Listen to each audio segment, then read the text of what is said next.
आज की हमारी कहानी का नाम है जिस घर में लड़का नहीं उस घर की लड़की नहीं बनेगी मेरी बहू। कुकर की सीटी बजते ही सरला जी ने गैस बंद कर दी और ड्राइंग रूम में आ गई। बहू आराम से बैठकर गिफ्ट पैक कर रही थी। अरे मम्मी देखो ना, मैं अपने भाई भाभीयों के लिए गिफ्ट लाई हूँ, बस पैक कर रही हूँ।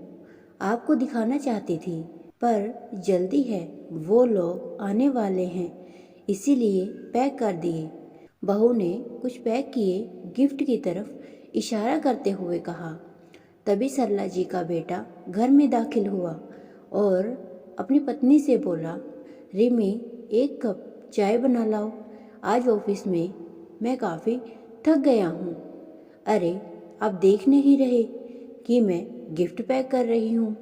माँ आप ही बना दीजिए ना चाय, मुझे अभी तैयार भी होना है। मेरी छोटी भाभी बहुत फैशनेबल है, मुझे उनकी टक्कर का तैयार होना है। इतना कहकर रिमी अपने गिफ्ट पैक करने में लग गई। शाम को सरला जी के ड्राइंग रूम में करीब 10-12 लोग बैठे हुए थे।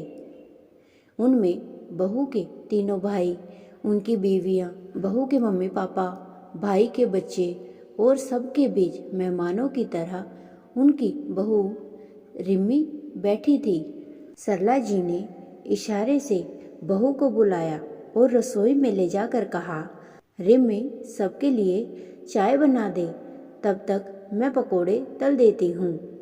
क्या मम्मी, मायके से परिवार के सारे लोग आए हैं और आप कह रही हैं कि मैं उनके साथ ना बैठकर यहाँ रसोई में काम करूँ?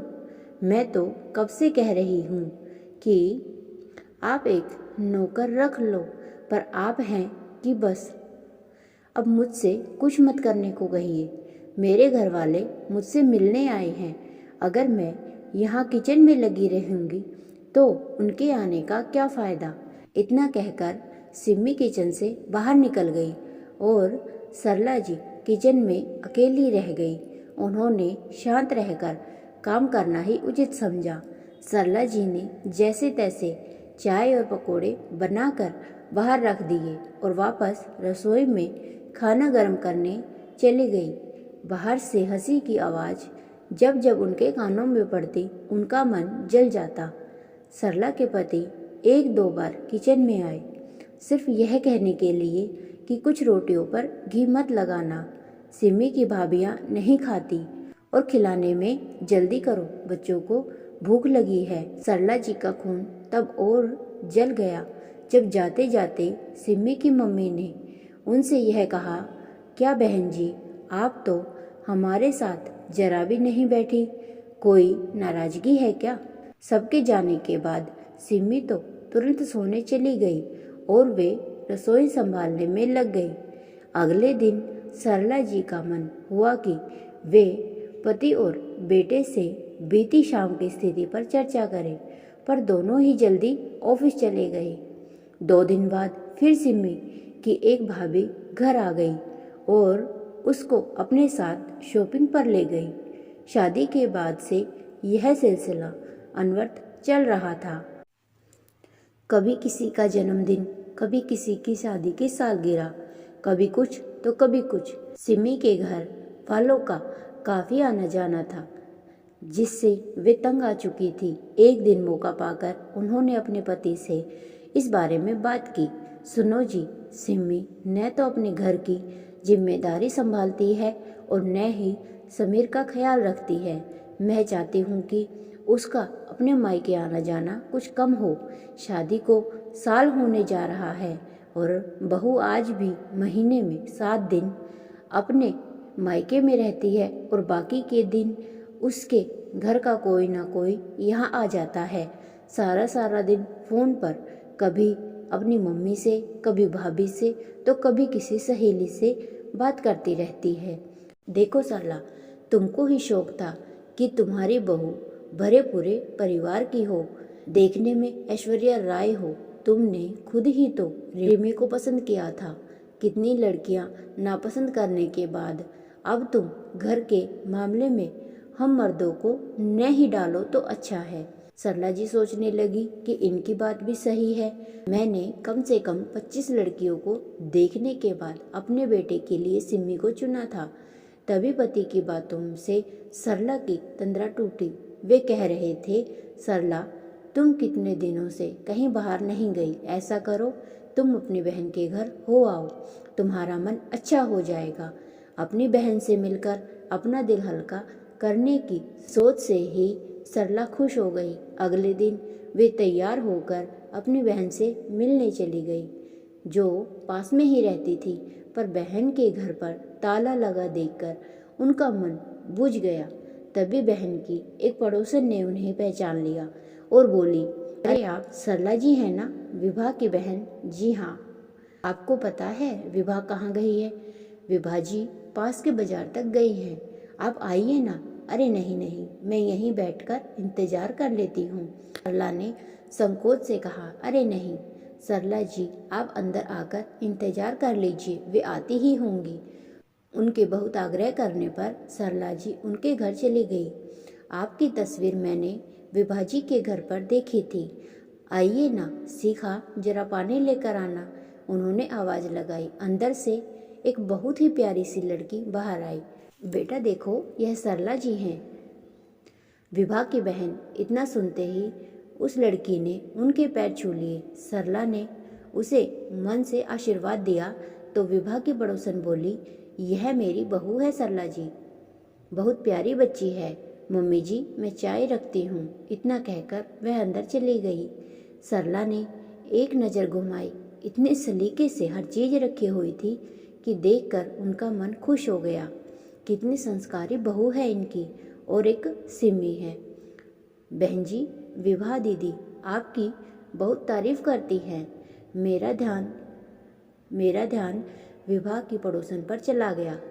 इतने में उनकी बहू चाय बिस्किट के साथ पकोड़े भी बनाकर ले आई और बोली, लीजिए आंटी। हाँ बेटा। तभी फ़ोन की घंटी बज गई। पड़ोसन की बहू ने फ़ोन उठाया और बात करने के बाद अपनी सास से बोली, मम्मी पूनम दीदी का फ़ोन था, शाम को हम सबको खाने पर बुलाया है, पर मैंने कह दिया कि आप सब यहाँ बहुत दिनों से नहीं आए हैं, आप और जीजा जी आज शाम खाने पर आ जाओ। ठीक कहा ना? हाँ बेटा, बिल्कुल ठीक कहा। बहू किचन में चली गई तो विभा की पड़ोसन मुझसे बोली, पूनम मेरी बेटी है, सीखा और उसमें बहुत प्यार है। अच्छा है बहन जी, नहीं तो आजकल की लड़कियां बस अपने रिश्तेदारों को ही पूछती हैं। सरला ने यह कहकर अपने मन को थोड़ा सा हल्का करना चाहा। बिल्कुल ठीक कहा बहन जी, पर मेरी बहू अपने माता पिता की अकेली संतान है, एकदम सरल और समझदार है। इसने यहाँ के रिश्तों को अपना बना लिया है। अभी शादी को 5 महीने ही हुए हैं, पर पूरा घर संभाल लिया है। वे गर्व से बोली, बहुत अच्छा है बहन जी। सरला ने थोड़ा सहज होकर कहा, अकेली लड़की है तो अपने माता पिता के घर भी बहुत जाती होगी। वे अकेले जो हैं? नहीं जी, बहू तो शादी के बाद सिर्फ एक बार ही मायके गई है, वह भी कुछ घंटे के लिए। हम बात कर ही रहे थे कि बाहर से विभा की आवाज़ आई, सीखा बेटा घर की चाबी देना। विभा की आवाज़ सुनकर सीखा किचन से निकली और उनको अंदर ले गई। सीखा ने खाने के लिए रुकने की बहुत जिद की, पर दोनों बहनें रुकी नहीं। अगले ही पल सरला जी बहन के घर आ गई। विभा के दोनों बच्चे अमेरिका में रहते थे, वह और उसके पति अकेले ही रहते थे। दीदी आज मेरी याद कैसे आ गई? विभा ने मेज पर सामान रखते हुए कहा, बस यूं ही, तू बता कैसी है? मैं तो ठीक हूँ दीदी, पर आपको क्या हुआ कि कमज़ोर होती जा रही हो? विभा ने कहा। शायद सरला की परेशानियाँ उसके चेहरे पर भी झलकने लगी थी। आंटी जी, आज मैंने राजमा बनाया है, आपको राजमा बहुत पसंद है ना? आप तो खाने के लिए रुकी नहीं, इसलिए मैं ले आई और इन्हें किचन में रख रही हूँ। अचानक सीखा दरवाजे के अंदर आई, किचन में राजमा रखकर मुस्कुराते हुए चली गई। बहुत प्यारी लड़की है, सरला के मुंह से अचानक निकल गया। अरे दीदी, यही वह लड़की है जिसके बाद मैंने समीर के लिए चलाई थी। याद है ना आपको, इनके ऑफिस की एक साथी की बेटी। दीदी, आपको याद नहीं आया क्या? विभा ने सरला की याददाश्त पर जोर डालने को कहा। अरे दीदी, जिसकी फ़ोटो मैंने मंगवा ली थी, पर इसका कोई भाई नहीं था, अकेली बेटी थी, इसीलिए आपने फ़ोटो तक नहीं देखी थी। विभा की बात से सरला को ध्यान आया कि विभा ने उनसे इस लड़की के बारे में कहा था, पर उन्होंने कहा था कि जिस घर में लड़का नहीं, उस घर की लड़की नहीं आएगी मेरे घर में, क्योंकि माता पिता कब तक रहेंगे, भाइयों से ही तो मायका होता है, तीज त्योहार पर भाई ही तो आता है। यह कहकर उन्होंने फ़ोटो तक नहीं देखी थी। दीदी, इस लड़की की फ़ोटो हमारे घर पर पड़ी थी। श्रीमती वर्मा ने देखी तो उनको लड़की पसंद आ गई और आज वह उनकी बहू है। बहुत गुणी है। शिखा अपने घर के साथ साथ हम पति पत्नी का भी खूब ध्यान रखती है। आओ चलो दीदी, हम खाना खा लेते हैं। राजमा के स्वाद में शिखा का एक गुण और झलक रहा था।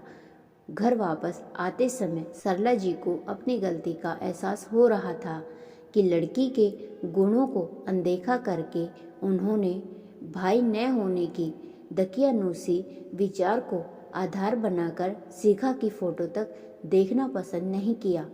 इस एक चूक की सज़ा अब उन्हें पूरी उम्र भुगतनी होगी। और अब सरला जी सोचती थी कि अगर मैं वो रिश्ता नहीं ठुकराती तो शिखा ही मेरी संस्कारी बहू होती, पर मेरी बेकार सोच की ही मुझे ये सज़ा मिली है। आपको यह कहानी पसंद आए तो प्लीज़ वीडियो को लाइक करें, शेयर करें और चैनल को सब्सक्राइब करें।